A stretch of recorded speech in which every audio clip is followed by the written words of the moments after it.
Bismillah, Assalamualaikum warahmatullahi wabarakatuh. Alhamdulillah, salatu wassalamu ala rasulillah wa ala alihi wa sahbihi wa ala ma ba'du. Puja dan puji syukur kita panjatkan atas kehadirat Allah Subhanahu wa taala, Rabb semesta alam, berkat rahmatnya serta limpahan nikmatnya yang telah dikaruniakan kepada kita semua sehingga kita kembali dapat dipertemukan pada malam hari ini dalam kesempatan kali ini insya Allah dalam keadaan sehat walafiat. Salawat serta salam tak lupa kita aturkan kepada junjungan kita yang kita nantikan syafaatnya baginda Nabiullah Muhammad sallallahu alaihi wasallam serta kepada keluarga beliau, kepada istri-istri beliau, kepada para sahabat tabi'in, tabi'ut tabi'in serta kepada umat-umat beliau yang selalu mengikuti jejak beliau hingga akhir hayatnya. Baik, jemaah kajian Bumiku Mengaji yang semua dirahmati Allah Ta'ala. Insya Allah pada kesempatan kali ini, di malam hari ini, kita akan kembali melanjutkan kajian kita, di mana kita membahas syarah kitab Al-Jami' min Bulughul Maram, dan kita akan membahas tema meringankan penderitaan sesama Muslim. Insya Allah kajian kita pada kesempatan kali ini akan dibersama oleh beliau, pemateri kita, guru kita Ustadz Rizky Agung Rahmatullah BA Hafizullah Ta'ala. Sebelum kajian dimulai, kami informasikan kepada jemaah sekalian bahwasannya insya Allah nanti selepas materi yang akan disampaikan oleh Ustadz, kita akan buka sesi tanya jawab sehingga kepada jemaah sekalian yang mungkin memiliki pertanyaan nanti bisa diajukan, bisa secara langsung dengan raise hand terlebih dahulu, atau menuliskan pertanyaannya di kolom chat. Bagi jemaah yang mungkin dirasa pertanyaan butuh privasi, nanti bisa langsung dikirimkan kepada MC, setelah nanti akan kami bacakan. Baik, insya Allah kajian akan segera kita mulai. Alhamdulillah Ustaz sudah bergabung di Zoom kita pada malam hari ini, sudah bergabung di tengah-tengah kita. Kami harapkan kepada jemaah untuk bisa mempersiapkan dirinya. Tanpa memperpanjang mukadimah lagi, mari kita simak materi dari beliau pada Ustaz Rizky Agung. Waktu kami persilahkan, Pak Tafadhal Mashkura. Baik, bismillahirrahmanirrahim. Assalamualaikum warahmatullahi wabarakatuh. Alhamdulillah, hamdan katsiran tayyiban mubarakan fi kama yuhibbu rabbuna wa yarda. Wa asyhadu an la ilaha illallah wahdahu la syarika lah wa asyhadu anna Muhammadan abduhu wa rasuluh. Allahumma shalli wa sallim ala nabiyyina Muhammad wa ala alihi wa ashabihi wa man tabi'ahum bi ihsanin ila yaumiddin. Allahumma allimna ma yanfa'una wanfa'na bima 'allamtana wa zidna ilma amma ba'd. Para hadirin jamaah Bumiku Mengaji, ikhwan dan akhwat yang semoga Allah muliakan.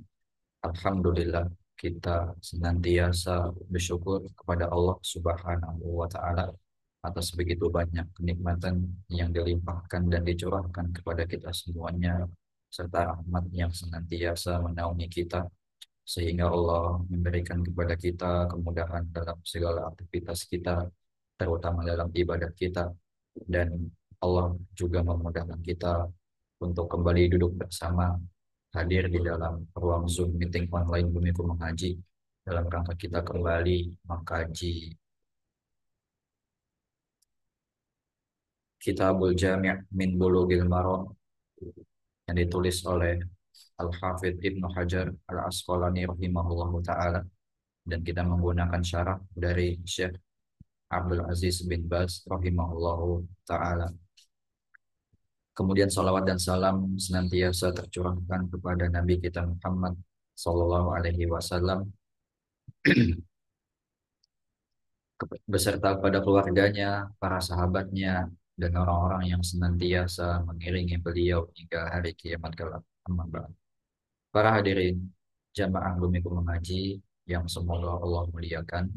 Sebagaimana telah disebutkan dalam pembukaan mukadimah tadi, bahwa kita akan kembali lanjutkan pembahasan dari Kitabul Jami', yang dimana kita masuk pada bab yang kedua, yaitu bab albir wasilah, bab yang berkaitan dengan kebaikan, kebajikan, dan juga menyambung hubungan baik. Ya. Di awal-awal kita jelaskan sekali lagi, ya dalam pertemuan sebelumnya sudah kita jelaskan, namun kita coba ingatkan lagi kembali kepada jamaah sekalian. Di awal bab kita sebutkan babul bir wasilah ini, bab yang berkaitan dengan bakti kepada orang tua dan juga hubungan silaturahim kepada kerabat. Karena memang hadis-hadis awal yang dibawakan oleh penulis di sini adalah hadis yang berkaitan dengan bakti kepada orang tua. Karena bakti kepada kedua orang tua merupakan bentuk kebaikan dan juga merupakan hadis yang berkaitan dengan keutamaan menyambung hubungan terutama kepada kerabat yang punya keutamaan khusus. Namun sebenarnya di sini penulis memberikan kalimat yang mutlak, yang umum, yaitu albir dan silah. Bir secara bahasa itu artinya kebaikan. Dari kalimat barro ya barro, yaitu berbuat baik. Ya, berbuat baik bentuknya umum, bisa kepada orang tua dan juga bisa kepada orang lain, gitu. Kemudian kata silah juga maknanya umum di sini, yaitu menyambung hubungan kepada siapapun. Iya, karena sila diambil dari kata wasala yasilu yang artinya menyambung seperti itu. Nah, hadis yang akan kita bawakan di sini, hadis nomor 12, ya hadis yang ke-12 di bab 2 ini yang oleh Al-Imam As-San'ani diberikan judul dengan At-Targhib fit Tafriji 'anil Muslim wa Taisiru 'alaihi. Anjuran untuk memudahkan dan meringankan beban seorang muslim seperti itu.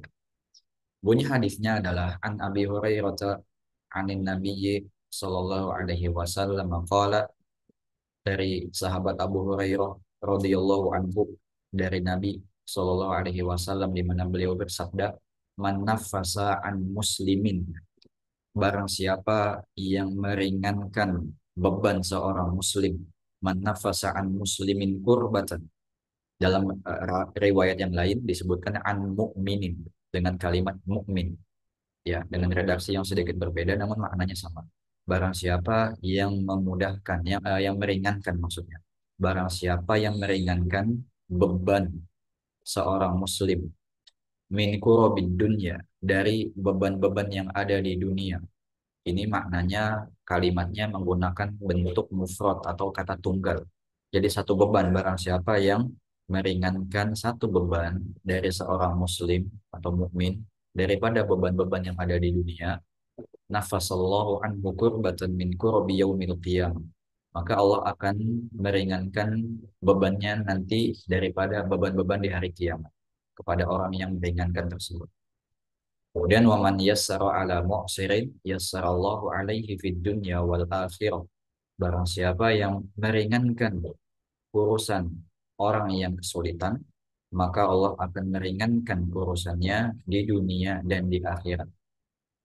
Kemudian waman satara ala muslimin satarallahu alaihi fid dunya wal akhirah. Dan barang siapa yang menutup aib seorang muslim, maka Allah akan menutup aibnya di dunia dan di akhirat. Kemudian wallahu fi aunil abdi maka nan abdu fi auni akhihi. Allah senantiasa berada dalam perlindungan ataupun pertolongan kepada seorang hamba selama hamba tersebut senantiasa menolong hamba yang lainnya atau saudaranya yang lain. Ya. Sampai sini hadisnya, dan hadis ini sahih diriwayatkan oleh Al-Imam Muslim dalam kitab sahihnya.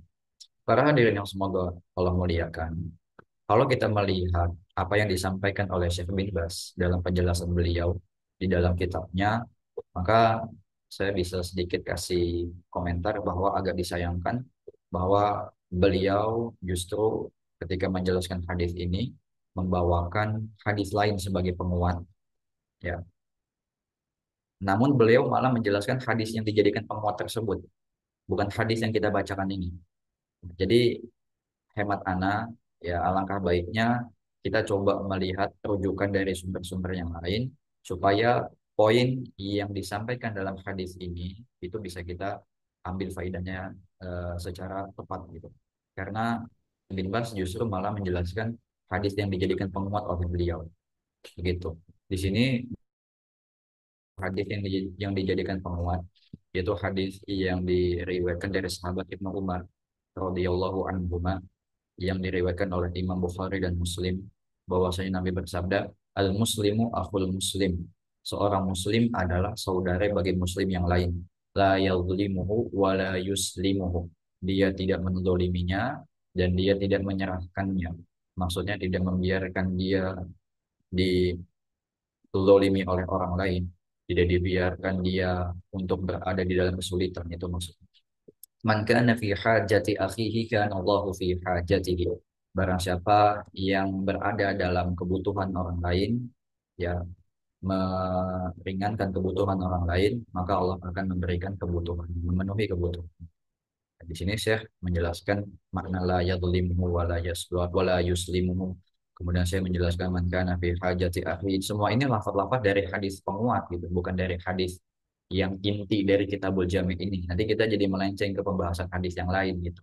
Jadi hemat Ana kita coba beralih kepada sumber-sumber yang lain supaya penjelasannya bisa sesuai dengan hadis yang ada di Kitabul Jami' ini. Namun nanti kita di akhir pun kita akan coba bacakan kalimat dari Syekh bin Bas sebagai penutup di dalam syarahnya terkait hadis ini yang sangat bagus untuk kita ketahui bersama. Nah, oleh karenanya kita coba melihat dari apa yang disampaikan oleh Al-Imam Muhammad bin Ismail As-San'ani rahimahullah taala di dalam kitabnya Subulus Salam. Ya, Subulus Salam ini adalah sebuah kitab yang juga syarah dari kitab Bulughul Maram. Ya, seperti itu. Baik, saya di sini ya ketika menjelaskan hadis ini yaitu yang diberi judul tadi anjuran untuk meringankan dan memudahkan urusan sesama muslim, beliau memberikan 4 poin inti karena memang sejatinya eh, hadis ini memberikan 4 poin utama. Ya, hadis ini memberikan 4 poin utama. Di mana sebelum kita sampaikan itu semuanya, ketika kita membaca hadis ini, ya kita teringat dengan sebuah kaidah di mana ada sebuah kaidah yang mengatakan al jaza min jinsil amal. Al jaza min jinsil amal. Bahwasanya balasan itu sesuai dengan amal perbuatannya. Ya, balasan seseorang sesuai dengan amal perbuatan yang dia lakukan. Maka barang siapa yang dia melakukan kebaikan, niscaya Allah akan memberikan kepadanya balasan dengan kebaikan pula. Dan barang siapa yang melakukan keburukan, maka tentu Allah juga akan balas dengan keburukan yang semisal. Ya, jadi al jaza min jinsil amal. Karena hadis ini berkaitan dengan kebaikan. Ya, ada 4 poin utama yang disampaikan dalam hadis ini. Bisa kita ringkas sebagai berikut. Yang pertama, barang siapa yang menghilangkan ya atau meringankan penderitaan orang lain, maka Allah akan meringankan ataupun menghilangkan penderitaannya di hari kiamat. Ini yang pertama. Barang siapa yang meringankan penderitaan orang lain di dunia, maka Allah akan meringankan penderitaannya atau kesulitannya di hari kiamat. Kemudian yang kedua, barang siapa yang memudahkan orang dalam kesulitannya, ya barang siapa yang memudahkan orang yang mengalami kesulitan atau dalam kesulitannya, maka Allah akan menghilangkan kesulitannya. Allah akan memudahkan kesulitannya tersebut di dunia dan di hari kiamat. Barang siapa yang memudahkan orang dalam kesulitannya di dunia, maka Allah akan menghilangkan kesulitannya di dunia dan di hari kiamat. Kemudian yang ketiga, yang disampaikan dalam hadis ini adalah barang siapa yang menutup aurat seorang muslim, maka Allah akan menutup auratnya di dunia dan di hari kiamat. Barang siapa yang menutup aurat seorang muslim, maka Allah akan menutup auratnya di dunia dan di hari kiamat. Kemudian yang keempat, barang siapa yang menolong seorang hamba, maka Allah juga akan senantiasa menolong. Barang siapa yang menolong seorang hamba, maka Allah senantiasa juga akan menolongnya. Ini 4 poin utama yang disampaikan dalam hadis ini dan juga Al-Imam As-San'ani memberikan penjelasannya berdasarkan 4 poin utama ini. Ya, di mana beliau mengatakan di dalam kitab syarahnya wa fihi masail, dan dalam hadis ini terdapat beberapa permasalahan atau perkara. Al-ula, yang pertama, ya, fadilatu man farroja anil muslimi kurbatan min kurabid dunya. Keutamaan orang yang meringankan beban dari seorang muslim dari beban-bebannya di dunia. Keutamaan orang yang meringankan beban seorang muslim dari beban-bebannya di dunia. Wa tafrijuha, dan dalam bentuk meringankannya di sini kemudian Syekh memberikan beberapa contoh daripada bentuk meringankan beban seorang muslim di dunia. Imma bisa jadi dengan bentuk bi'i'ta'ihi min malihi in kanat qurbatuhu min hajatin, dengan bentuk misalkan harta, dia memberikan sejumlah harta kepada saudaranya muslim untuk meringankan kebutuhannya di dunia. Au badli jahihi fi talabihi lahu min ghairihi, atau di sini saya juga memberikan contoh, dia menggunakan kedudukan yang dia miliki untuk bisa meminta sesuatu kemudahan untuk saudaranya yang lain. Ya misalkan dia punya kedudukan atau pangkat dalam suatu instansi, ya dia berikan kemudahan untuk saudaranya yang lain dengan kedudukan yang dia miliki. Dia minta kepada orang-orang yang ada di lingkungannya, ya untuk bisa memberikan kepada orang tersebut, atau dengan cara bentuk memberikan rekomendasi, misalkan kita berikan rekomendasi surat tertulis untuk bisa agar orang ini dipermudah urusannya, ya dilancarkan dalam mengurus sesuatu. Nah, ini maksudnya dari chef ya, menggunakan jabatannya misalkan untuk memudahkan urusan orang lain, bukan untuk menyulitkan, tapi justru untuk memudahkan. Au qardihi, atau misalkan memberikan hartanya, meringankan bebannya dalam urusan hutangnya misalkan. Wa in kanat qurbatuhu man zalama zalimun lahu farrajaha bisa'yi fi raf'iha anhu. Ataupun misalkan ketika seorang punya kesulitan berupa dia dizolimi oleh orang yang zalim, ya kemudian kita datang menolong dia, meringankan dengan cara membebaskan dia dari, menolong dia dari kezoliman orang tersebut, ya ataupun bahkan mungkin sekedar meringankan kezoliman yang dia terima daripada orang lain, ya. Atau misalkan wa in kanat qurbatu maradin asabahu anahu ala dawa'i wa in kana ladaihi, atau misalkan orang lain dalam kesulitan penyakit, jadi timpa penyakit yang berat, kita bisa datang kepadanya memudahkan urusannya dengan kita memberikan obat, membantunya memberikan obat, misalkan kalau kita mampu untuk memberikan obat. Au ala tabibin yanfa'uhu, atau kita datang dengan dokter yang bisa memberikan manfaat kepadanya, bisa membantu dalam penyakitnya.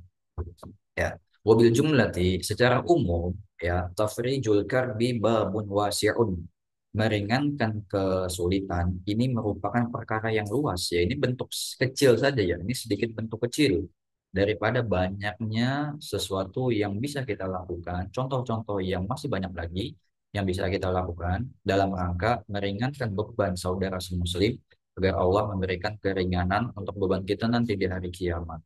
Iya. Kemudian para hadirin yang semoga Allah muliakan, ada sedikit yang menarik daripada lafaz hadis ini dalam perkara yang pertama ini. Di sini Rasulullah Shallallahu Alaihi Wasallam tidak mengatakan balasan yang Allah berikan berupa Allah akan menghilangkan penderitaannya di dunia dan di akhirat. Rasul tidak mengatakan Allah akan meringankan penderitaannya di dunia dan juga di akhirat. Tapi Rasulullah hanya mencukupkan Allah akan menghilangkan penderitaannya di hari kiamat. Ya, bukan di dunia dan di hari kiamat seperti nanti yang kedua dan yang ketiga. Tapi di yang pertama ini, poin yang pertama ini hanya di hari kiamat. Ya, kenapa bisa demikian? Tentu ini jadi pertanyaan juga untuk kita yang melihat, gitu ya. Kenapa Allah hanya meringankan beban kita di hari kiamat, gitu? Di antara yang bisa kita ambil faedah dari sini adalah bahwasanya penderitaan di dunia itu tidak ada apa-apanya. Penderitaan, kesulitan, cobaan yang ada di dunia itu adalah keniscayaan yang pasti. Siapa kita yang di dunia ini nggak punya cobaan, gitu ya? Siapa kita di antara kita itu di dunia itu hidupnya lempeng, lurus, nggak pernah ada kesulitan? pasti semua kita memiliki kesulitan. Dan setiap orang yang Allah berikan ujian dan kesulitan di dunia, maka pasti orang tersebut pada hakikatnya, pada dasarnya bisa lepas dari kesulitannya itu. Kesulitan yang ada di dunia itu mudah untuk kita lepas darinya. Karena Allah katakan la yukallifullahu nafsan illa wus'aha. Allah tidaklah membebani seorang hamba kecuali sesuai dengan kemampuannya. Jadi apa yang Allah berikan dari kesulitan di dunia itu pada dasarnya seorang bisa untuk lepas darinya. Ya, ini sangat mudah. Dan ini tidak ada apa-apanya jika kita bandingkan dengan kesulitan yang ada di hari kiamat nanti. Ya, makanya Allah hanya janjikan berupa kemudahan. Allah angkat penderitaan yang kita alami nanti di hari kiamat. Karena di dunia itu sangat mudah. Ya, dan dunia itu memang tempatnya ujian. Seperti itu. Kita bisa menghadapi dengan diri kita sendiri atau kita bisa minta bantuan orang lain. Kita kalau diuji di dunia, kita dapat kesulitan di dunia. Banyak yang bisa kita minta bantuan selain Allah ya. Allah sebagai pemberi pertolongan utama. Kita minta kepada Allah yang utama. Dan kita bisa langsung minta kepada saudara-saudara kita, kepada orang-orang yang ada di sekeliling kita untuk bisa menolong kita secara langsung. Tapi kalau misalkan penderitaan di hari kiamat kelak, maka siapa yang bisa kita minta pertolongan kecuali Allah Subhanahu wa taala. Ya. Di mana di antaranya Rasul mengatakan eh yauma la dhilla illa dhilluhu. Pada hari di mana tidak ada naungan kecuali naungan dari Allah. Kemudian Allah berfirman, yauma la yanfa'u malu wala banun. Pada hari di mana tidak bermanfaat harta dan juga anak-anak. Gak ada yang bisa kita minta tolong, ikhwan, kecuali Allah Subhanahu wa taala. Beda dengan di dunia. Di dunia kita bisa minta tolong keluarga. Di dunia kita bisa minta tolong saudara, bisa minta tolong kepada teman, kerabat, ya, sahabat setia, ataupun orang-orang lain, ya, pemimpin, dan juga ayat yang lain yang setara. Tapi kalau di akhirat gak ada yang bisa nolong kita kecuali Allah. Makanya Allah janjikan beberapa pertolongan untuknya, keringanan untuknya dari penderitaan di hari kiamat kelak. Ya, hal ini dijelaskan oleh Al Imam Al Hafidh Ibn Rajab Al Hambali rahimahullah taala di dalam kitabnya Jami'ul Ulum wal Hikam. Beliau menyebutkan tentang perkara ini. Fa inna qurabad dunya innama hiya ahwalun yazulu anhal abdu bil maut. Sesungguhnya kesusahan di dunia hanyalah kesulitan sementara yang akan hilang dengan kematian. Jadi Anda kalau nggak mau ada kesulitan, ya Anda meninggal. Ya, karena dunia itu negeri negeri ujian dan negeri cobaan. Terutama kita sebagai seorang Muslim, gitu ya. Neraka kita itu di dunia dan surga kita itu nanti di akhirat. Maka kita nggak mungkin bisa terhindar dari kesulitan dan juga cobaan selama kita di dunia seperti itu. Maka di sini Ibnu Rajab mengatakan kesulitan sementara yang bisa hilang nanti dengan kematian. Ya, kemudian wa amma qurabul akhirah fa ahwalun daimatun lan qita'alaha. Adapun kesusahan di akhirat, ya, adapun kesusahan di hari kiamat adalah kesulitan yang kekal tiada habisnya. Fatafriju kurbid dunya ahwanu min tafriji kurbil akhirah.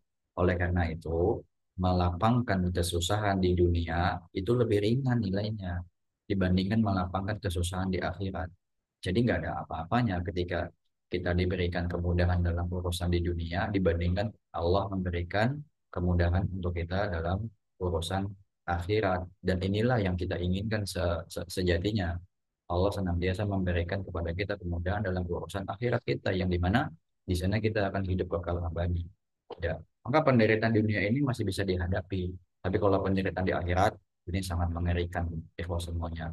Gak ada orang yang bisa menghadapi penderitaan di akhirat kecuali orang-orang yang diberikan pertolongan oleh Allah Subhanahu wa taala.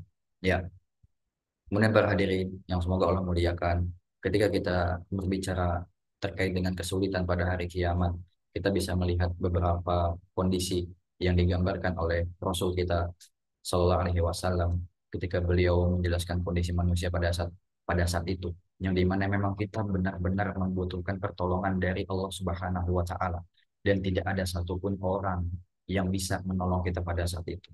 Dalam sebuah hadis di mana Rasul menyebutkan yajma'ullahu nasa al-awwalina wal akhirina fi sa'idin wahidin. Allah akan mengumpulkan seluruh manusia dari yang pertama kali sampai yang terakhir di satu daerah, di satu dataran, satu tempat. Kemudian yusmi'uhumud da'i, wa yanfudhuhum al-basar, ya, di mana watat musyamsu, kemudian di mana pada saat hari itu matahari direndahkan oleh Allah Subhanahu wa taala. Fayablughun nasa, dan orang-orang mengalami penderitaan dan kesulitan pada hari itu, minal ghammi wal karbi ma la yutiquna wa la yahtamilun. Penderitaan, kesulitan yang tidak mampu untuk mereka hadapi dan tidak mampu untuk mereka memikulnya. Ini Rasul langsung yang mengatakan, manusia dari pertama sampai terakhir tidak akan mampu memikul dan menghadapi penderitaan pada saat hari itu di mana Allah mengumpulkan manusia pada satu tempat.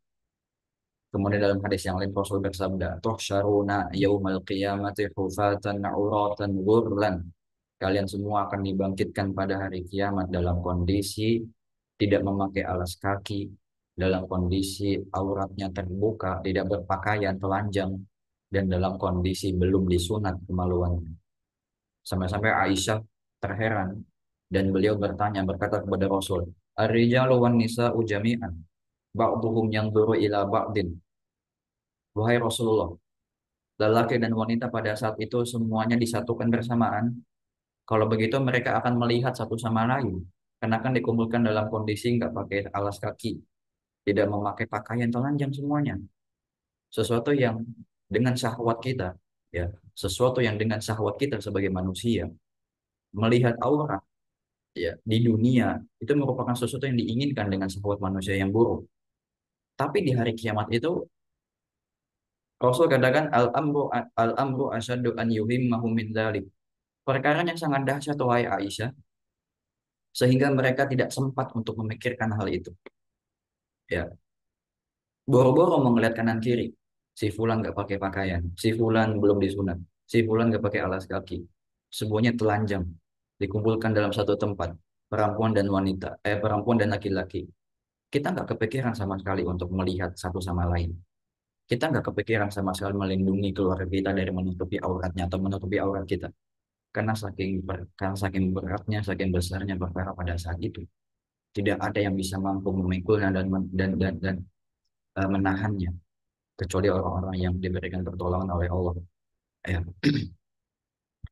Oleh karenanya, ikhwah dan akhwat sekalian yang semoga Allah muliakan, di sini Rasulullah Shallallahu Alaihi Wasallam mengkhususkan, ya, barang siapa yang menghilangkan penderitaan seorang mukmin, man nafasa an muslimin kurbatan min kurbi dunya, nafasallahu anhu kurbatan min kurbi yaumil qiyamah. Maka Allah akan menghilangkan penderitaannya di hari kiamat. Ya, karena ya kembali lagi penderitaan dunia masih bisa dihadapi.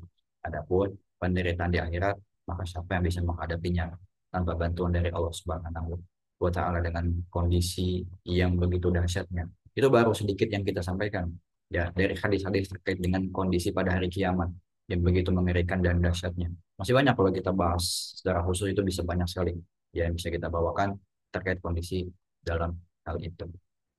Iya. Kemudian para hadirin yang semoga Allah muliakan,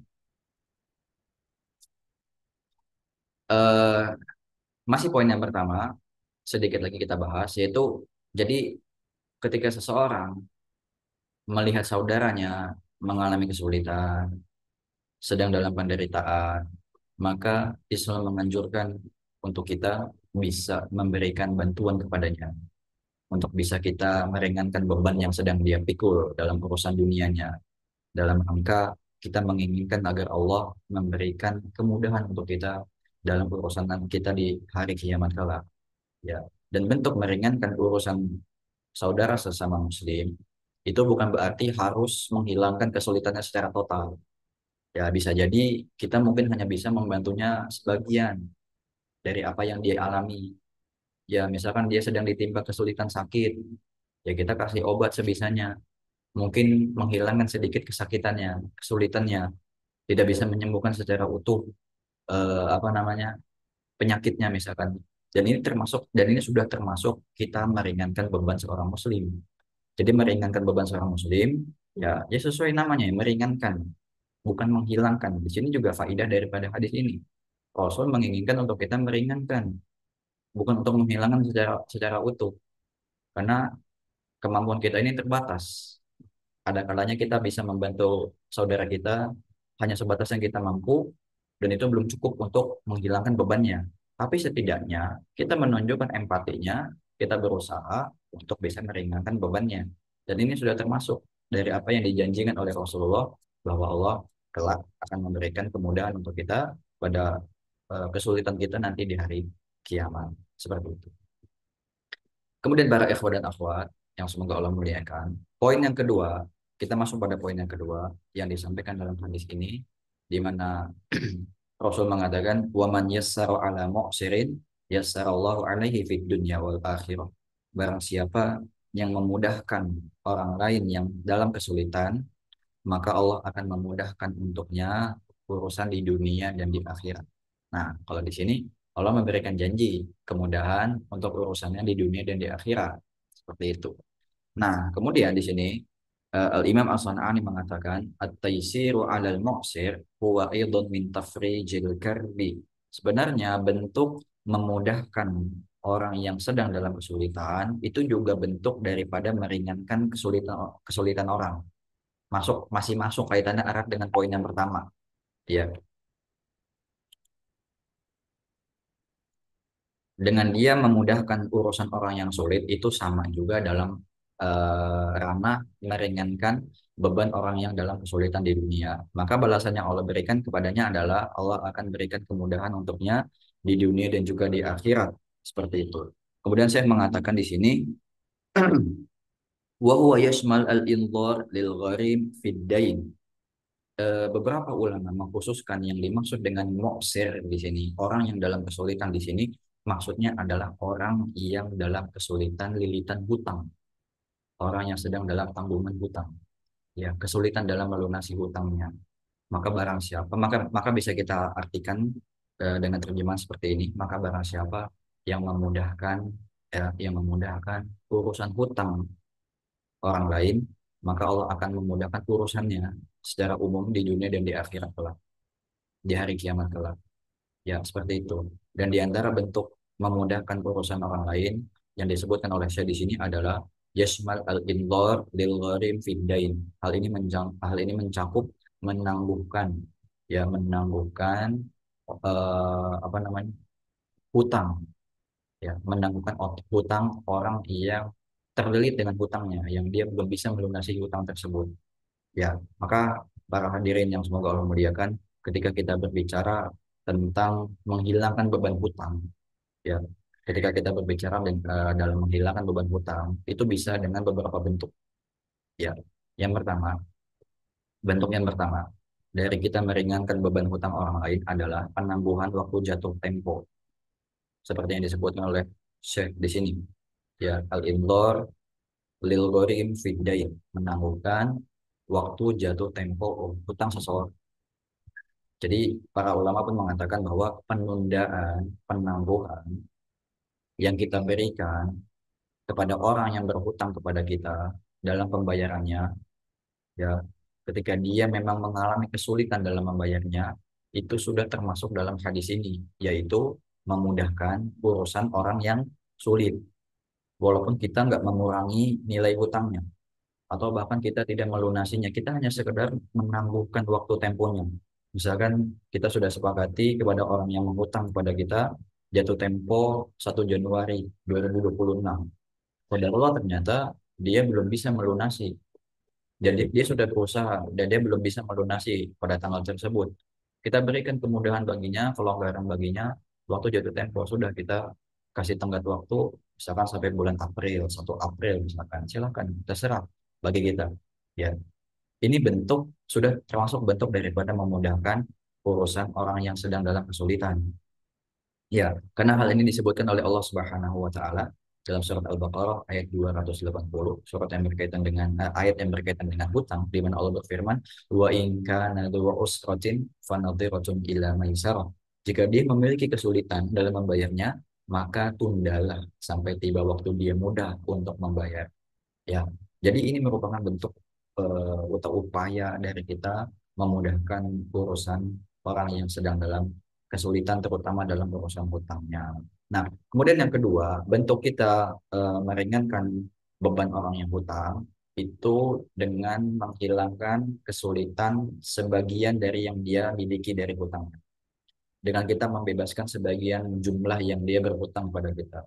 Ini dalam kondisi kita memberikan hutang kepada orang ya.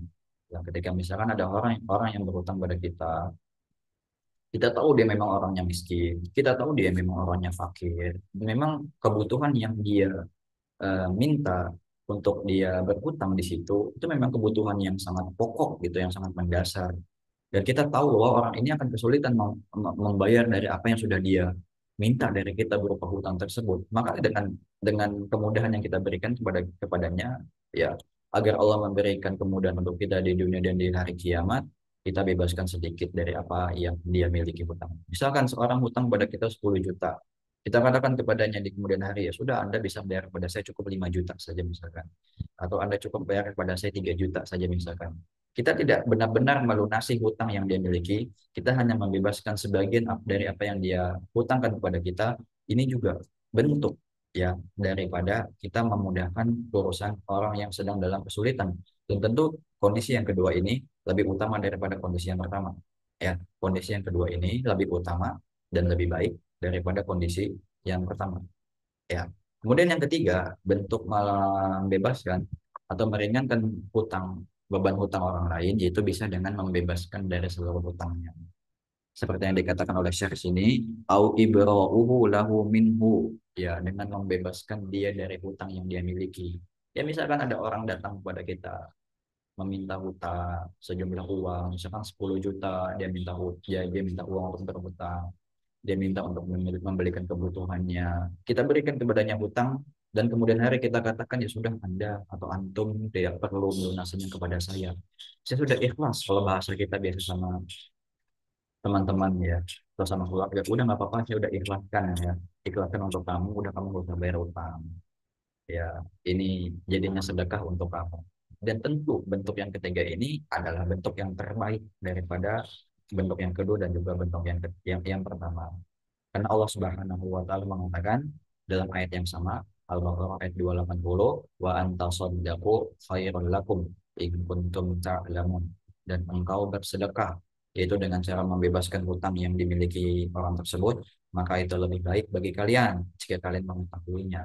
Kalau memang kita punya kemampuan secara finansialnya kuat, ya ada orang datang hutang kepada kita dan kita mampu untuk melunaskannya, ya ini nggak ada salahnya untuk kita coba melunaskannya dalam bentuk kita bersedekah kepadanya, ya seperti itu.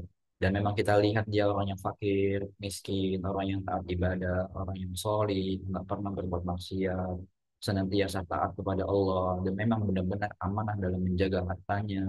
Dan memang kesulitan yang sedang dialaminya berupa ujian yang sedang Allah berikan kepadanya. Ya, dia berhutang pun dengan terpaksa untuk memenuhi kebutuhannya. Apa salahnya kita membebaskan, meringankan ya beban yang dia miliki, bantu dia dengan sedikit apa yang bisa kita miliki. Seperti itu. Kalau memang tidak membebani kita sedikit pun. Ya, dan inilah yang terbaik yang Allah katakan. Khairul lakum in kuntum ta'lamun. Ini lebih baik bagi kalian jika kalian mengetahuinya. Maka para hadirin, jamaah ikhwan dan akhwat yang semoga Allah muliakan, mengapa sih Islam eh, menganjurkan kepada kita, menekankan kepada kita untuk kita bisa meringankan beban hutang orang lain? Karena terkhusus perkara hutang ini merupakan perkara yang memang berat. Ya, hutang merupakan perkara yang berat. Bahkan sampai-sampai dalam sebuah hadis dikatakan yughfaru lisyahidi kullu dhanbin illa dain. Diampuni dosa seluruhnya untuk orang yang mati syahid kecuali satu dosa, yaitu dosa hutang. Orang syahid ya, mati syahid, di mana ini adalah mati yang diidam-idamkan oleh seluruh kaum muslimin. Kita ingin agar kita mati dalam keadaan husnul khatimah. Kita ingin agar kita mati dalam keadaan syahid. Agar apa? Agar semua dosa yang ada pada diri kita ini Allah ampuni. Tapi ternyata ada satu dosa yang nggak bisa hilang, yaitu dosa hutang. Saking besarnya perkara hutang ini. Tetap dibawa. Bahkan sampai orang yang syahid pun tetap bawa. Ya, ini merupakan perkara yang besar.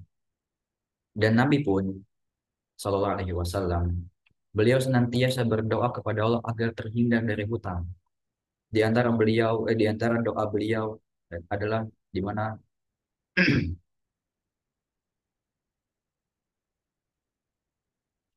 Beliau mengatakan dalam doanya,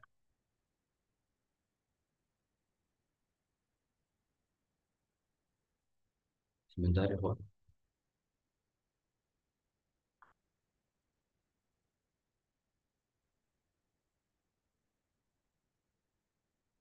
Ya Allah, ya Allah, aku berlindung kepadamu dari eh, maksam, dari dosa, dan aku berlindung kepadamu dari magro, yaitu dari hutang. Ini doa yang senantiasa beliau panjatkan kepada Allah Subhanahu wa Ta'ala. Ya Allah, aku berlindung kepadamu dari dosa, dan aku berlindung kepadamu dari hutang. Ini perkara yang sebenarnya kalau kita melihat, Rasul adalah orang yang sangat jauh daripada perkara ini. Rasul adalah orang yang maksum. Rasul adalah orang yang jauh dari perbuatan dosa. Tapi beliau senantiasa berdoa kepada Allah untuk dihilangkan dari dosanya, untuk dijauhkan dari dosa. Dan Rasul adalah orang yang sangat jauh daripada perkara hutang. Namun beliau juga orang yang senantiasa berdoa meminta kepada Allah agar dijauhi daripada hutang-hutangnya.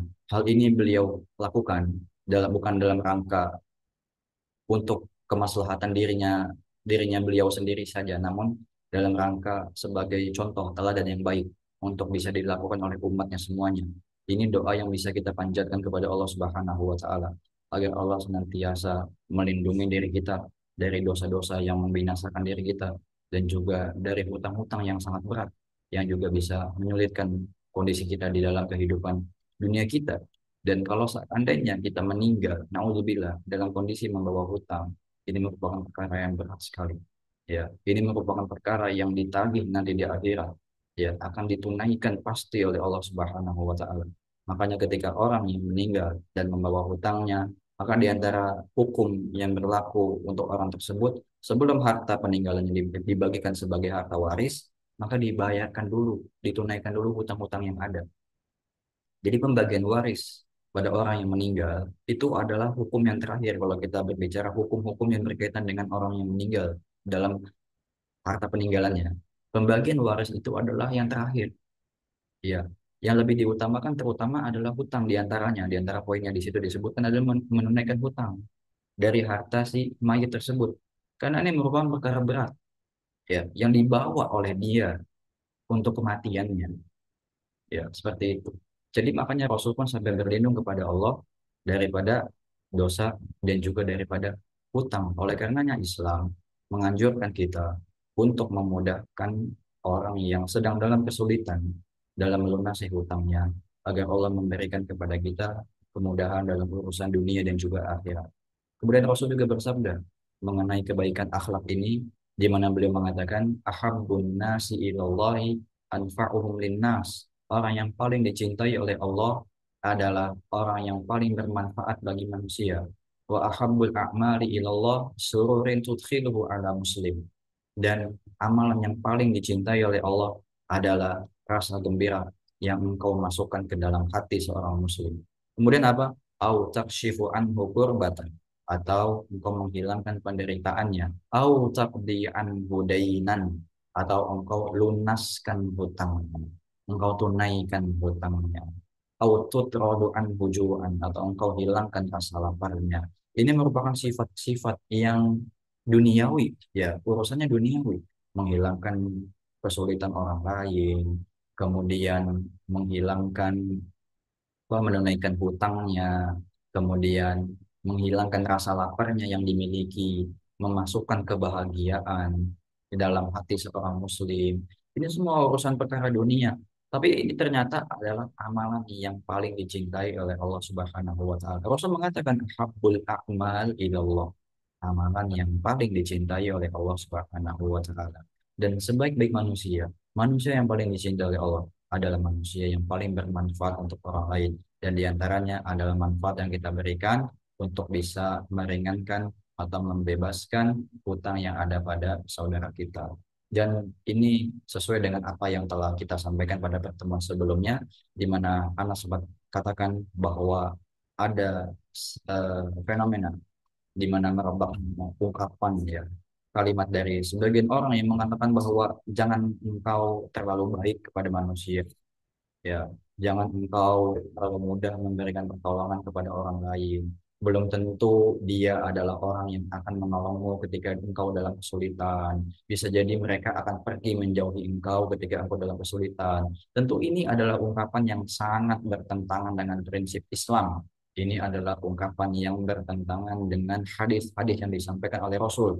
Ini akhlak keburukan yang ditanamkan, yang diajarkan kepada komunitas masyarakat yang tidak sesuai dengan akhlak yang ingin ditanamkan dan diajarkan oleh Rasul dalam komunitas umat Islam, di mana Rasul mengatakan manusia terbaik adalah yang paling bermanfaat untuk orang lain. Ya, kebaikan yang paling amalan yang paling Allah cintai adalah memberikan kebahagiaan kepada orang lain, meringankan bebannya, menunaikan hutangnya, melunaskan hutangnya, menghilangkan kelaparan. Maka apa urusannya dengan orang yang mengatakan bahwa jangan terlalu baik kepada orang lain? Ya bisa jadi dia pergi. Memang kenapa kalau dia pergi? Memangnya ketika kita berbuat baik kepadanya, kita ingin agar orang itu nanti di kemudian hari menolong kepada kita. Apakah kita ketika kita berbuat kebaikan, kita menginginkan budi daripada orang lain, balas budi daripada orang lain. Tentu ini adalah perbuatan yang harus dijauhi oleh orang muslim. Ini harus kita jauh-jauhi dari hati kita. Motivasi kita sebagai seorang muslim dalam menolong orang lain itu bukan sekedar perkara duniawi. Itu bukan sekedar perkara orang itu nanti di kemudian hari akan balas budi kepada kita. Walaupun memang di kemudian hari orang itu membalas kebaikan kita karena kita pernah baik kepadanya, itu cuma bonus, ikhwan. Itu bonus. Ya. Karena yang kita inginkan adalah keringanan dan kemudahan yang Allah berikan nanti kepada kita pada hari kiamat. Nggak peduli, peduli apa kita dengan orang yang datang kepada kita, kita bantu dan dan dia pergi meninggalkan kita di kemudian hari. Biarkan saja dia, nggak merugi sedikit pun gitu, nggak merugi. Ya ikhwah, ini perkara dunia. Maka ungkapan seperti ini bukannya berbahaya. Saya nggak tahu kenapa orang bisa mengucapkan ungkapan seperti ini yang sangat kotor. Ya, hatinya segitu kotornya kah?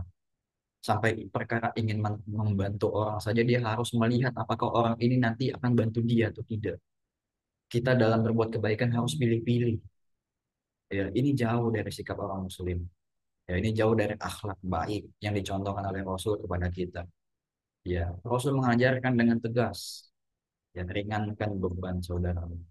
Balasannya Allah akan ringankan bebanmu di hari kiamat. Mudahkan urusan saudaramu, maka Allah akan memudahkan urusanmu di hari kiamat kelak. Ya, Rasul juga katakan yassiru wala tu'assiru. Mudahkanlah dan janganlah persulit. Ya. Kemudian nanti juga akan ada pembahasan hadis bahwasanya barang siapa yang eh, menyulitkan orang lain dalam urusannya, maka Allah akan menyulitkan urusan nanti. Itu ada hadisnya juga yang akan kita bahas. Ini berlawanan dengan hadis ini ya, dan itu nanti ada pembahasannya di bab yang berkaitan dengan tarhib eh, fi masawiil akhlak. Tarhib an masawiil akhlak, anjuran untuk menjauhi akhlak yang buruk ada dalam kitab jami juga nanti insya Allah dalam pertemuan yang akan datang kita bahas itu ya seperti itu justru ungkapan seperti itu adalah ungkapan yang sesuai dengan ancaman Rasul tadi barang siapa yang memiliki urusan orang lain maka Allah akan memiliki urusannya nanti gitu ya tentu kita harus jauhi ungkapan orang lain jadi kadang kita ada kalanya lebih mudah mengutip ini fenomena sekarang ya terutama anak muda lebih suka, lebih gemar, lebih mudah mengutip penggalan-penggalan kata-kata bijak yang dianggapnya bijak dari orang-orang bijak yang dia anggap juga orang ini bijak. Pertanyaan saya satu aja, apa apa apa yang kurang dari Rasulnya? Apa yang kurang dari Rasul kita? Apa yang kurang bijak dari Nabi kita? Padahal Allah katakan laqad kana fi Rasulillahi uswatun hasanah. Sesungguhnya dalam diri Rasul terdapat budi pekerti yang baik, uswah hasanah, teladan yang baik yang bisa kita contoh. Apa yang kurang dari Nabi kita? Apa yang kurang dari apa yang beliau ajarkan dari syariat Islam ini untuk kita dari kebaikan-kebaikan, dari aspek akhlak, dari aspek muamalah, berinteraksi, dari aspek beribadah, dari aspek manage urusan kita dalam urusan keuangan misalnya atau dalam hal yang lain. Itu lengkap ya, kalau kita mau belajar, kalau kita mau mencari, nggak perlu kita bahkan mungkin sebagian yang mengutip ini kutipan-kutipan dari barat, ya kutipan-kutipan dari orang-orang ateis, kutipan dari orang-orang kafir yang jelas-jelas masuk Islam, kita kutip kata-katanya ini. Naudzubillah, luar biasa. Apa yang kurang dari Nabi kita dan sangat disayangkan. Yang mana ini kutipan manusia yang lisannya itu sangat apa namanya sangat dekat dengan kesalahan, sangat mudah tergelincir lisan manusia. Sementara lisan Rasul harus dijaga oleh Allah Subhanahu Wa Taala. Apa yang beliau katakan bukanlah berdasarkan hawa nafsu, bukanlah berdasarkan pemikiran beliau pribadi, namun merupakan wahyu yang Allah wahyukan kepadanya. Wa ma yantiqu 'anil hawa in huwa illa wahyu yuha. Tidaklah ia mengucapkan dari hawa nafsunya, melainkan itu merupakan wahyu yang diwahyukan kepadanya. Jadi ini sangat disayangkan. Banyak dari pemuda-pemuda Islam yang mengutip kutipan-kutipan, quote-quote ya dari cendekiawan-cendekiawan yang dia anggap bijak dan merupakan perkataan yang bijak. Padahal perkataan yang menyesatkan. Padahal perkataan yang bertentangan dengan prinsip dan kaidah Islam. Tidaklah kita cukup mengutip hadis-hadis saja gitu. Ditulis di statusnya, di-share di statusnya, atau di story Instagramnya, kutipan dari cendekiawan tertentu, si fulan, si fulan, si fulan. Kenapa nggak kutip hadis aja, hadis-hadis pendek, pahala bagi kita, ya. Dan dalam rangka kita merealisasikan dari sabda Rasul, balighu anni walau ayat, sampaikan dari walaupun satu ayat, ya. Pahala yang kita dapat, hadis yang dibaca oleh orang, mendapat merupakan pahala, diterapkan dari oleh dia, alhamdulillah dapat pahala. Kita menunjukkan kebaikan, ya. Daripada quote-quote nggak jelas seperti itu. Ini sangat disayangkan dari pemuda-pemuda Islam, ya, yang mereka lebih memilih condong kepada hal-hal tersebut daripada contoh yang diberikan oleh nabinya. Kemudian para ikhwah yang semoga Allah muliakan. Yang ketiga yang disabdakan oleh Nabi di sini adalah waman satara musliman satarahullahu fid dunya wal akhirah. Barang siapa yang menutupi aib saudara muslimnya, maka Allah akan menutupi aibnya di urusan dunia dan di akhirat. Maka yang bisa kita lihat di sini adalah siapa di antara kita yang tidak punya aib.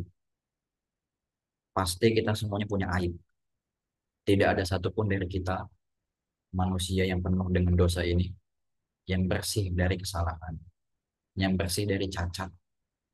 Pasti ada, sebaik-baik apapun kita dipandang oleh orang lain, maka sejatinya sebenarnya kita punya aib yang Allah tutupi aib itu, yang tidak diketahui oleh orang tersebut. Kita pasti punya aib, siapapun kita, apapun jabatan yang kita miliki, setinggi apapun sudah kedudukan yang kita raih, sebanyak apapun amal soleh yang sudah kita kerjakan, pasti kita punya aib. Kalau Allah berkehendak, aib kita dibuka, maka pasti akan terbuka. Mudah bagi Allah untuk membuka aib kita. Ya, masih banyak aib-aib kita, kekurangan kita yang orang lain itu nggak tahu. Orang itu senang dengan kita. Belum tahu aja dia aib yang kita miliki. Kalau orang itu tahu aib yang kita miliki, orang itu akan menjauh dari kita. Dia senang sama kita karena dia nggak tahu aib kita aja. Kenapa? Karena Allah tutupi aib kita. Ya, banyak maksiat yang kita lakukan, ya, yang orang lain itu nggak tahu. Maka dari itu, untuk menutupi dalam rangka kita menutupi aib-aib kita, maka Rasul mengajarkan kepada kita di antara doa yang beliau panjatkan, Allahumma stur aurati. Ya Allah, tutuplah aib-aibku, tutuplah auratku. Maksudnya adalah aib-aibku. Ya, kita berdoa kepada Allah agar Allah senantiasa menutup aib kita. Dan kemudian yang kedua yang bisa kita lakukan dalam rangka kita menutupi aib diri kita sendiri adalah dengan kita menutupi aib orang lain.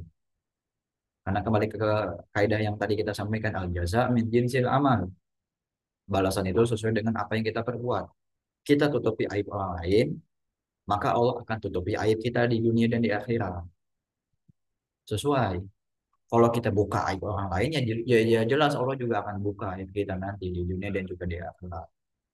Ya, di situ di sini Syekh mengatakan, man satara musliman ittala'a minhu ala ma la yanbaghi izharuhu minas zakat wal atharat fa innahu ma'jurun. Barang siapa yang menutupi aib seorang muslim yang jika nampak itu tidak layak dilihat oleh orang lain, ya, daripada tergelincirnya dia ataupun daripada kesalahan-kesalahan yang dia lakukan, maka hal ini merupakan perkara yang diganjar. Diganjar dengan apa? Bisatrihi anhu bima dzikruhu min satrihi fid dunya wal akhir. Dengan Allah menutup apa yang dia lakukan daripada aib-aibnya nanti di dunia dengan akhir di dunia dan di hari kiamat dari apa yang telah dia tutup dari saudaranya tersebut. Dengan sebab dia menutup aib saudaranya tersebut. Ya, fayasturuhu fid dunya bi an la ya'ti zallatan yakrahu ittila'a ghairihi 'alaiha. Nah, ini di antara penjelasan yang diberikan oleh Syekh di sini menarik ya, ikhwan. Kita coba lihat. Dengan bentuk Allah menutupi aibnya di dunia, itu salah satunya adalah dengan dia diberikan kemudahan oleh Allah, dia diberikan kekuatan oleh Allah untuk tidak melakukan perkara, untuk tidak melakukan kemaksiatan yang jika diketahui orang lain ini merupakan sebuah keburukan. Ya, jadi janji yang Allah berikan, Allah akan tutup aibnya di dunia dan di hari kiamat. Bentuk Allah menutupi aib kita di dunia salah satunya adalah dengan Allah memberikan kemudahan dan kekuatan kepada kita untuk kita tidak melakukan keburukan. Yang jika keburukan itu dilihat orang lain, maka ini menjadi keburukan, menjadi pandangan yang jelek kepada kita.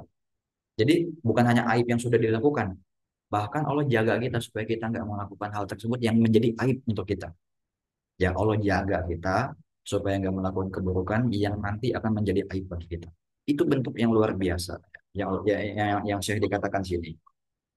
Kemudian wa in ataha lam yutli illahu 'alaiha ahadan. Kalaupun seandainya dia sudah melakukan perbuatan jelek, maka Allah akan berusaha juga untuk menutupi aib orang tersebut selama di dunia nanti supaya tidak diketahui oleh orang lain. Seperti itu. Kemudian wasatru fil akhir itu bentuk di dunia ya. Jadi di dunia itu ada dua bentuk. Allah menutupi aib kita sebagai balasan kita menutupi aib saudara di dunia. Itu ada dua bentuk. Dengan Allah menjaga kita dari perbuatan buruk yang nanti akan menjadi aib kita atau sesuatu yang sudah diperbuat yang Allah tutupi agar tidak diketahui oleh orang lain. Kedua bentuk ya, itu di dunia. Adapun di akhirat wasatruhu fil akhirah bil maghfirah li dzunubihi wa adami izhari qaba'ihi wa ghairi dzalik. Ada beberapa bentuk juga Allah menutupi aib kita di akhirat. Yang pertama dengan bentuk Allah mengampuni dosa-dosa tersebut. Ketika Allah sudah ampuni dosa-dosa tersebut, ya maka sudah dihapuskan dari catatan amal, maka sudah tidak ditampakkan lagi di mata manusia, sudah nggak ada, sudah hilang. Jadi Allah tutupi dengan bentuk Allah ampuni dosa tersebut. Jadi tidak diketahui oleh orang lain karena sudah dihapus. Yang kedua ataupun wa adam ilhari qabaihihi. Allah tidak menampakkan keburukan tersebut di mata manusia nanti di hari kiamat. Allah mungkin gak hapus keburukan tersebut, tapi Allah tetap senantiasa menutupi keburukan tersebut dari mata manusia nanti di hari kiamat. Itu bentuk dari Allah menutupi aib kita di hari kiamat dengan mengampuni dosa atau dengan menutupinya sehingga tidak ditampakkan di hadapan para manusia nanti di hari kiamat. Itu yang berkaitan dengan menutupi aib, ya seperti itu. Maka hal ini justru bertentangan, ya berbeda halnya dengan ghibah. Ya, kalau ghibah sebaliknya, itu orang yang gemar membongkar aib, ya dibongkar aibnya di sana sini, diceritakan keburukan sana sini. Ya Allah juga akan bongkar aib kita nantinya. Orang yang gemar menggibah, ya Allah akan juga bongkar nanti aibnya di hadapan mata manusia yang lain, bagaimanapun caranya. Dan berkaitan dengan gibah ini, nanti juga ada hadis khusus di dalam kitab Jami ini nanti akan kita bahas insya Allah di pertemuan berikutnya. Kemudian para hadirin yang semoga Allah muliakan, yang terakhir itu bagian yang keempat, di mana Rasul mengatakan, Wallahu fi aunil abdi, maka abdu fi auni akhihi. Allah senantiasa berada dalam pertolongan seorang hamba selama hamba tersebut menolong saudaranya. Ini luar biasa ya. Wallahu fi aunil abdi, maka abdu fi auni akhihi. Allah senantiasa menolong seorang hamba selama hamba tersebut menolong hamba atau menolong saudaranya. Ini poin yang keempat, merupakan simpulan sebenarnya ya. Ini merupakan simpulan daripada lafaz-lafaz ataupun poin-poin sebelumnya yang telah dijelaskan. Dari poin yang pertama, meringankan kesulitan meringankan beban seorang muslim di dunia. Kemudian yang kedua, memudahkan orang yang sulit. Kemudian yang ketiga, menutupi, ya kita menolong saudara kita dengan cara menutupi aibnya di dunia. Maka yang keempat ini merupakan simpulan Allah senantiasa berada dalam naungan pertolongan kepada seorang hamba selama dia juga menolong saudaranya yang lain. Jadi nggak ada ruginya ya, sekali lagi nggak ada ruginya ikhwah. Kita nolong saudara kita nggak peduli dengan balas budi yang dia berikan kepada kita. Yang kita inginkan adalah Allah senantiasa berada dalam sisi kita untuk menolong dalam setiap langkah-langkah kita dalam menghadapi kesulitan yang ada di dunia seperti itu.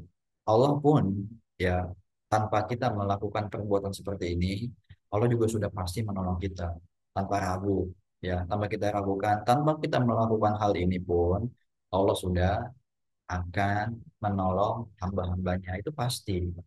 Itu adalah hak yang Allah perlu tunaikan untuk semua makhluknya, baik yang mukmin dan yang kafir dalam urusan dunia ya, dalam urusan dunia. Namun ini anjuran, ini dorongan dari syariat, dari Rasulullah untuk Allah pasti akan lebih memberikan bantuan kepada kita. Ketika kita tidak melakukan hal-hal ini pun, poin-poin ini pun, Allah sudah nolong kita kok. Apalagi kita ngelakuin ini gitu maksudnya. Jadi gitu. Tentu pertolongan yang Allah berikan akan lebih besar. Tentu pertolongan yang Allah berikan akan lebih banyak kepada kita gitu. Karena kita melakukan sebab-sebab yang bisa mendatangkan keridhaan dan juga pertolongan Allah Subhanahu wa taala. Maka ini saya mengatakan poin yang keempat, permasalahan yang keempat adalah al-ikhbaru bi anna Allah taala fi aunil abdi ma kana al-abdu fi auni akhihi. Hadis ini mengabarkan kepada kita bahwasanya Allah senantiasa berada dalam pertolongan seorang hamba selama hamba tersebut menolong saudaranya. Fa innahu dalun ala annahu ta'ala yatawalla i'anata man a'ana akhahu wa huwa yadullu ala annahu yatawalla aunahu fi hajati akhihi allati yas'a fiha. Hadis ini menunjukkan bahwa Allah akan menolongnya. Allah akan menolong seorang hamba yang juga menolong saudaranya. Ya, Allah akan langsung mengambil alih pertolongan tersebut untuk diri hamba tersebut yang menolong saudaranya yang lain dalam menunaikan hajat-hajatnya, dalam menunaikan hutang-hutangnya. Ya, seperti itu. Kemudian para hadirin yang semoga Allah muliakan, yang terakhir kita bisa melihat apa yang disampaikan oleh Syekh bin Bas daripada penjelasan hadis ini, di mana beliau juga mengatakan kalimat yang sangat bagus, ya, falau amilan muslimun bihadhil ahadits, seandainya kaum muslimin semuanya ya mengamalkan hadis ini, lazala kullu syarrin, maka semua keburukan pasti akan hilang, wala hasala kullu khairin, maka kebaikan akan senantiasa didapatkan, wala tahada jam'uhum, maka persatuan kaum muslimin pasti akan kuat. Ya, seandainya kaum muslimin semuanya mengamalkan hadis ini, mampu mempraktekkan hadis ini, maka semua keburukan pasti akan hilang, kebaikan pasti akan mudah didapatkan, dan persatuan kaum muslimin pasti akan kuat. Wa nasarahumullahu ala aduwihim, dan Allah akan senantiasa menolong mereka dari musuh-musuh mereka. Nas'alullah an yusliha ahwalahum.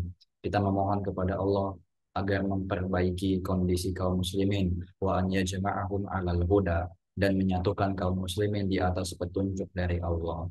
Ini ungkapan yang luar biasa.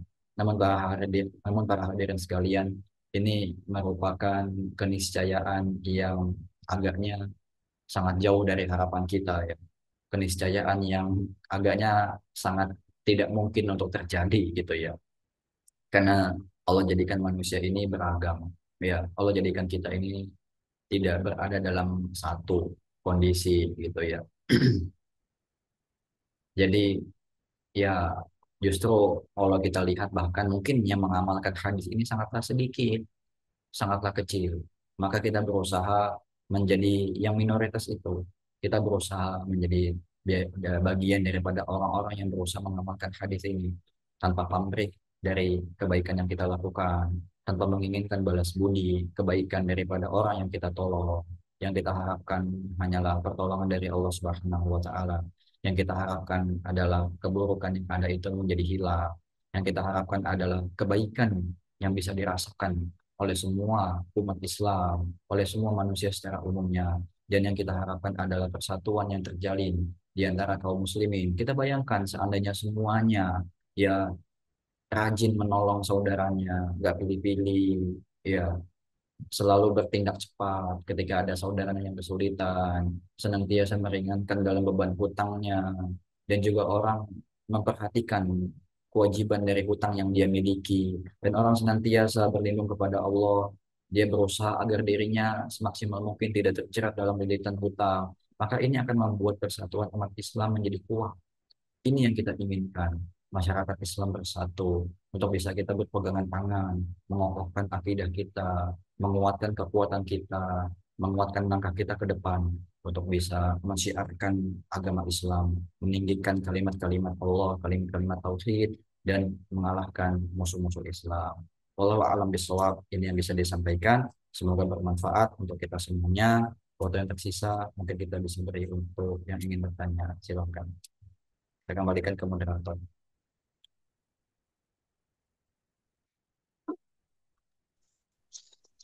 Baik, syukron Ustaz atas materi yang sudah disampaikan pada malam hari ini. Kami persilahkan kepada jemaah yang hendak mengajukan pertanyaan bisa bertanya secara langsung dengan resen. Atau bisa menuliskan di kolom chat. Baik, sudah ada yang resen. Kami persilahkan kepada Biah ya bertanya pada Ustaz. Assalamualaikum warahmatullahi wabarakatuh.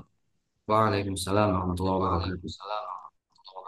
Ustaz, bagaimana kalau seumpama dulu kita pernah misalkan apa ngambil barang gitu ya, dulu banget.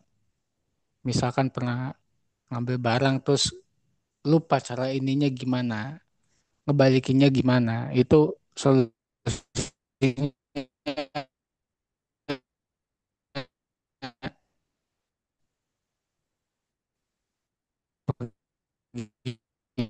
gimana Ustaz? Agak putus, Akhi Afwan, bisa diulang? Tadi putus-putus suara antum. Oh iya, tadi nggak kedengeran Ustaz ya? Iya, kurang kedengeran. Ini putus. Iya. Ustadz, bagaimana solusinya apabila dulu seumpama kita pernah mengambil barang gitu ya atau ya mengambil sesuatu lah dari punya orang lain, lalu kita pengen mengembalikannya gimana gitu, Ustadz. Kalau seumpama orangnya udah nggak ada gitu. Oh, orangnya udah nggak Atau ada. kita pernah misalnya atau kita pernah misalnya dulu nabrak terus kita ya namanya nggak punya namanya lagi bokek kan lagi nggak punya uang ya, ya kita kabur gitu aja itu gimana Ustaz tanggung jawabnya Ustaz? Ya. Ya Assalamualaikum warahmatullahi wabarakatuh. Waalaikumsalam warahmatullahi wabarakatuh. Maka yang pertama bisa kita lakukan dari hal yang ditanyakan tadi, kita lihat bahwa itu kita sepakati semua bahwa itu merupakan keburukan. Ya, kita semuanya bisa sepakat bahwa yang disampaikan tadi merupakan sebuah keburukan. Yang dimana ketika seorang melakukan keburukan, maka Islam memberikan solusi. Yang pertama yang bisa dia lakukan adalah mengiringinya dengan perbuatan kebaikan.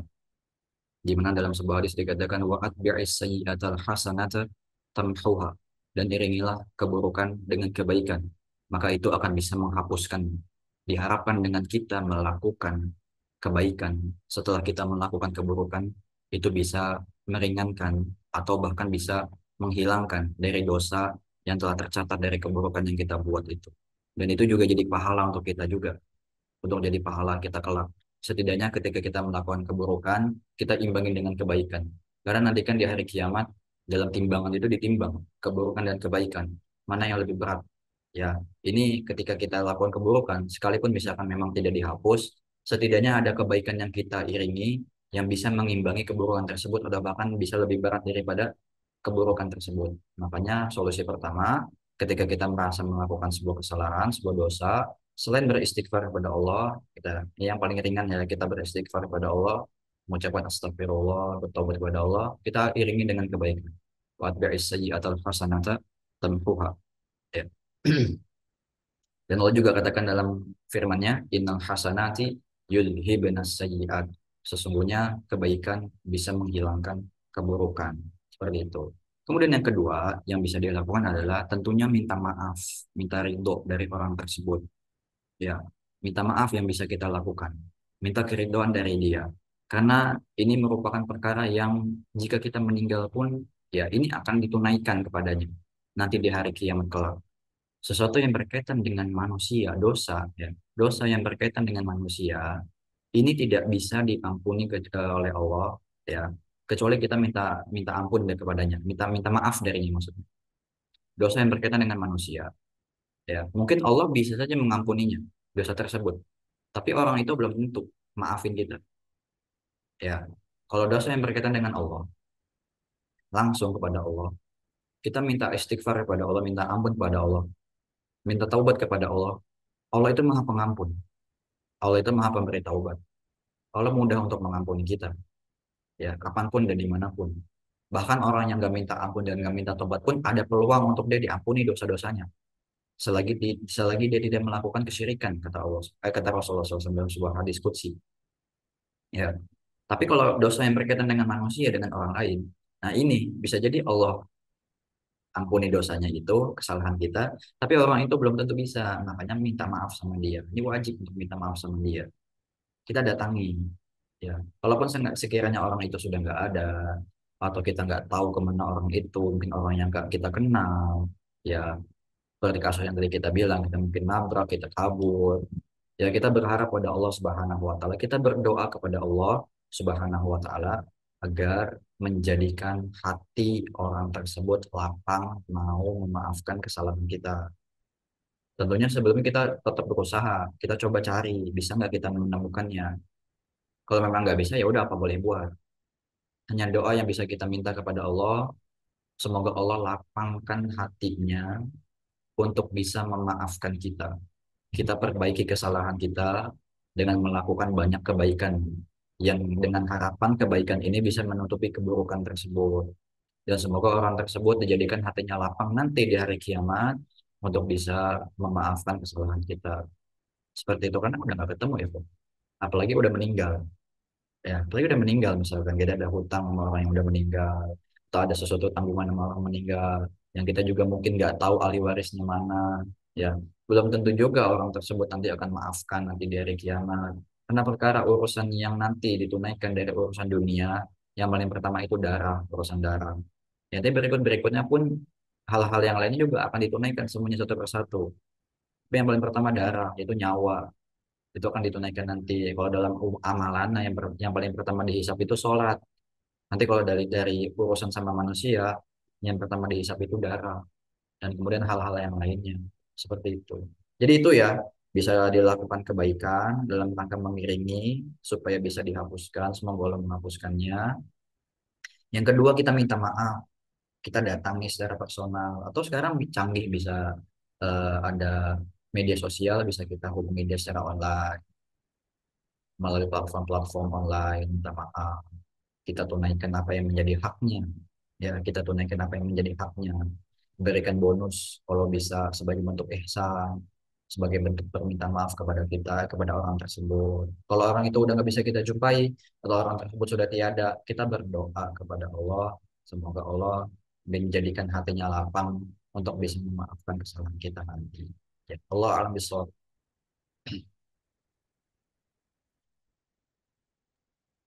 Baik, syukur Ustaz atas jawabannya. Semoga bisa menjawab pertanyaan dari penanya tadi.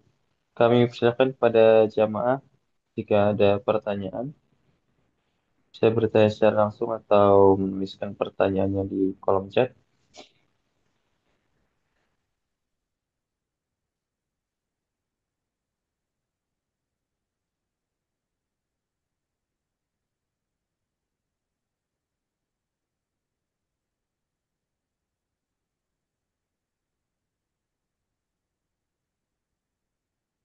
Ya cukup mungkin akhi.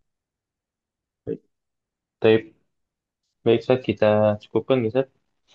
Ya. Baik, syukuran wa jazakumullah khairan pada Ustaz Rizky Agung atas materi yang sudah disampaikan. Pada kesempatan kali ini, kami juga ucapkan jazakumullah khairan kepada jamaah yang sudah dapat hadir di Zoom kita pada malam hari ini. Semoga apa yang sudah Ustaz sampaikan tadi menambahkan khazanah keilmuan pada diri kita, serta menambahkan keimanan dan ketakwaan diri kita. Mari kita tutup kajian kita pada kesempatan kali ini dengan doa kafaratul majlis.